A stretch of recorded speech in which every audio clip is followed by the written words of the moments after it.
Bonjour tout le monde, nous voici de retour sur les routes des vacances. On a posé nos bagages en Alsace-Bossu, donc dans le Bas-Rhin. Alors c'est à une trentaine de minutes de route de Sarreguemines-et-Bitche et pourtant on va être vraiment dépaysés, vous allez voir, on va vous en mettre plein la vue. Première étape, on est à Dellingen. Alors il faut savoir que beaucoup de fouilles archéologiques ont été faites ici, ce qui a démontré la présence des êtres humains dès le néolithique. Et donc pour notre première activité, qui va être assez originale, on va se tourner vers l'archéologie. Alors bien sûr, il n'y a pas que les vestiges à voir sur ce site, dans cette commune. Il y a aussi un musée qui est vraiment super bien fait. On vous montre d'ailleurs les images.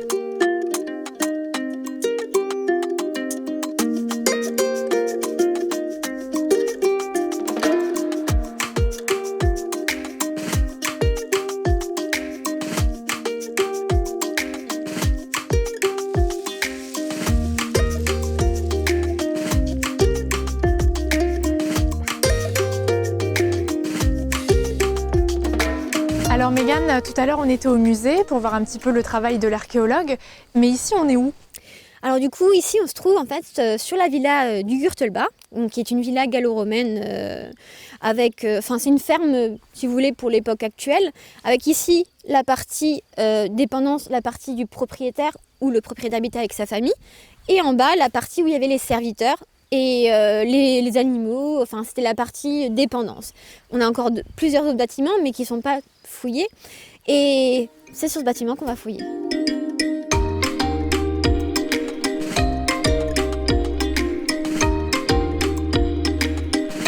Quand on arrive ici, on est dans une certaine atmosphère. Pour toi, pourquoi c'est particulier ici? C'est une ambiance bien particulière. On ressent qu'il y avait une présence ici déjà, dès le néolithique, mais aussi, surtout, comme on peut le voir pour l'époque gallo-romaine, on a les camps archéologiques avec les enfants l'été et on fouille maintenant depuis plus d'une trentaine d'années et c'est vraiment prenant. Quand on arrive ici, je sais pas quand tu es arrivé, tu avais envie de prendre une truelle et de gratter peut-être la terre. Moi, c'est exactement. Même si c'est mon métier, c'est quelque chose c'est une passion. Et c'est ce que tu peux aussi partager avec les gens qui viennent ici. C'est ça. Et c'est ce qu'on va partager dans quelques instants. Exactement. Ouais. Super.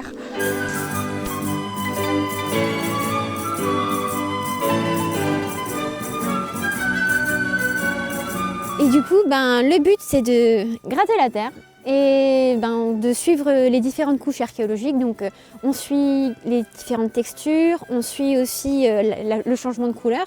Donc dès qu'on a un changement de couleur, un changement de texture au niveau de la terre, on a une autre couche archéologique. Et du coup, le but en fait, c'est bien sûr peut-être de trouver des choses. J'espère. Ou peut-être ne rien trouver, c'est au bonheur la chance parce que c'est vraiment la fouille en contexte réel. C'est pas une fouille en bac à sable comme on a sur la plupart des sites archéologiques. T'es archéologue d'un jour, comme moi, c'est mon métier de tous les jours, quoi. Eh j'ai hâte. Alors je te suis, tu me donnes les consignes au fur et à mesure alors.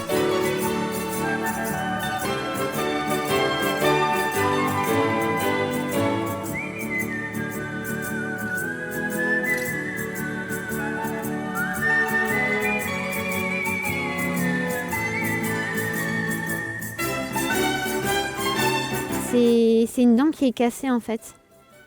Un morceau de dent cassé. C'est une dent. Très certainement un bovidé, c'est une main assez important quoi. Une dent.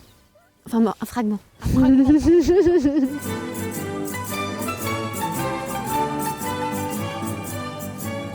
Donc là, on est en train de nettoyer ce qu'on a pu trouver. On a surtout trouvé de la tuile parce que finalement, c'est ce qu'on trouve en premier quand on est en train de creuser un peu les premières couches. Donc ça donne vraiment envie d'aller un petit peu plus en profondeur. Donc là, c'est mes missions du jour, nettoyer et puis après inventorier avec Mégane. Et puis on se retrouve un petit peu après.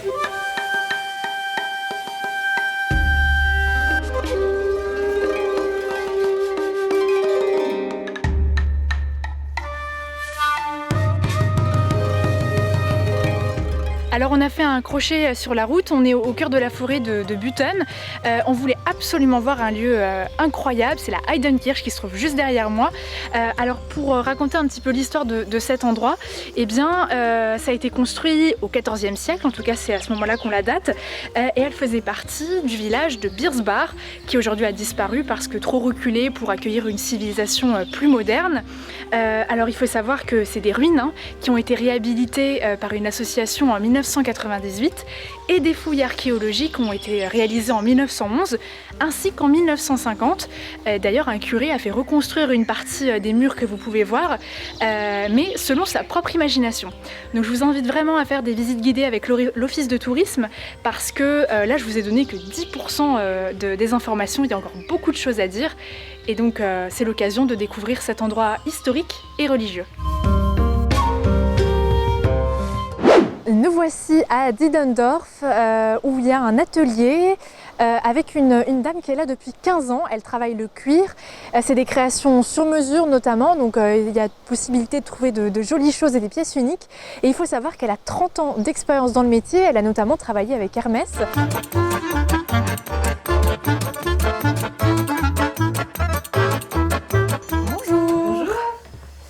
On m'a dit que je pouvais trouver des pièces uniques ici. Je cherche un petit souvenir pour mes vacances. Donc apparemment c'est du sur-mesure, mais je vois qu'il y a une petite boutique juste derrière. Oui, c'est ça. Donc je peux vous proposer, je peux vous montrer un petit peu ce que j'ai là. Donc effectivement, je fais des pièces uniques sur les sacs à main, les portefeuilles, les porte-cartes, les porte-monnaies. Il y a même des petits bijoux, je vois. Oui, j'ai des bijoux ici, j'ai des petites bagues. Ah, c'est original. Donc ça demande pas mal de boulot malgré tout. Et petites coutures main pour tenir tout ça. J'ai des petits porte-clés. Des petits porte-clés ici, j'ai quelques bracelets. Ah, un bracelet, ça me dit bien.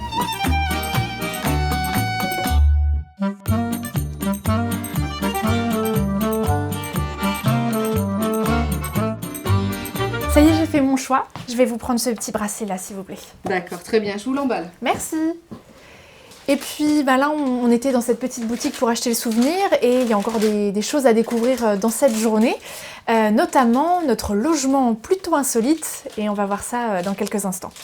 Quand on est enfant, on a des rêves un peu loufoques, un peu bizarres parfois, d'autres qui sont pas trop réalisables, mais vivre ne serait-ce qu'une nuit dans une cabane dans les arbres, ça c'est quelque chose qui peut se concrétiser, notamment là où on se trouve pour notre logement de ce soir. On va vous montrer les images, ça vaut le détour.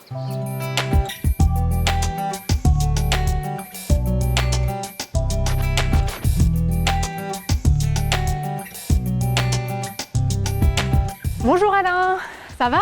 Bonjour Uranie. Oui, ça va. Belle journée en perspective. On m'a dit beaucoup de bien d'ici et je voulais voir de mes propres yeux à quoi ça ressemblait. Et quand je suis arrivée, j'ai ouvert grand comme ça et je me suis dit, il faut que je te pose la question. D'où ça t'est venu l'idée de faire une cabane dans les arbres? L'histoire, elle commence en 2009. Mon petit-fils avait 5 ans et demi, où il voulait une cabane. Et 3 ans après, voilà le résultat. La réalisation. Alors au départ, il n'y avait aucune idée de la louer ou quoi que ce soit. Donc c'est venu après ça. Ok, et donc une deuxième a été construite ensuite, qui va avec le lot, si on peut dire ça comme ça. Exactement, mais la deuxième est plus parce que je ne savais plus quoi faire, je m'ennuyais. et maintenant elle est terminée, donc j'ai d'autres projets en attente et voilà. Donc, ok, super. Et alors les gens qui viennent ici, quand ils repartent, ils te disent quoi? Ce que recherche, c'est ce que moi je recherchais un petit peu, c'est-à-dire la nature, être seul, et dans une cabane et vivre, enfin, comme on dit, c'est les rêves d'enfant, quoi. Ouais, c'est un rêve d'enfant. Bah peut-être que je vais le réaliser moi aussi alors. Oui. Je t'invite à visiter? Bah ouais, avec plaisir, je te suis. On y va. Alors on y va.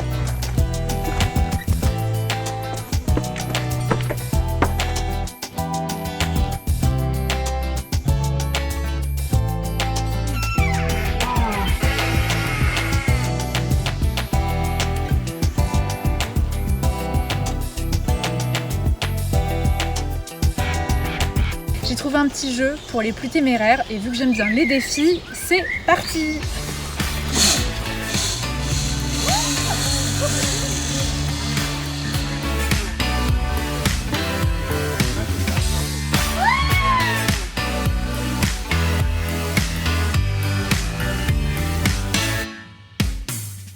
se retrouve aujourd'hui après une bonne nuit de sommeil à Casse-Castel toujours. On reste dans la commune pour tester une autre activité, le géocaching. Alors si vous ne savez pas ce que c'est, eh bien je vous laisse le découvrir en images.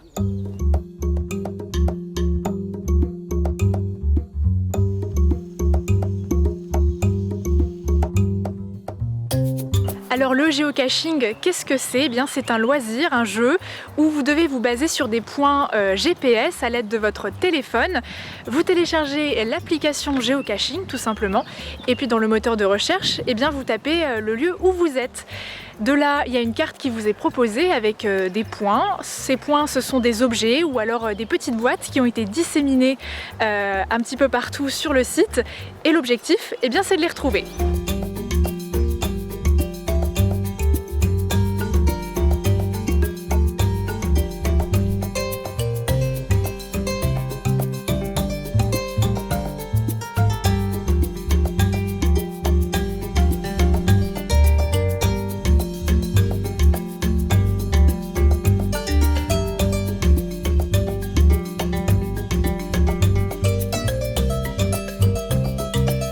Une fois que vous avez trouvé un cache, n'hésitez pas à écrire votre nom sur le petit bout de papier qui se trouve à l'intérieur ou numériquement sur votre téléphone via l'application. Bon, moi je vais continuer sur ce petit circuit de 7 km et quelques. J'ai pas tout trouvé, hein. Je vais être honnête avec vous, il y en a, alors peut-être qu'ils ont disparu avec le temps, on ne sait pas, mais c'était plutôt difficile, mais c'est pas grave, je m'amuse comme une folle. Je fouille un peu partout et je vois pas le temps passer, donc j'ai envie de dire plutôt réussi cette activité. On va continuer et puis moi je vous dis à une prochaine destination et toujours en vacances chez vous.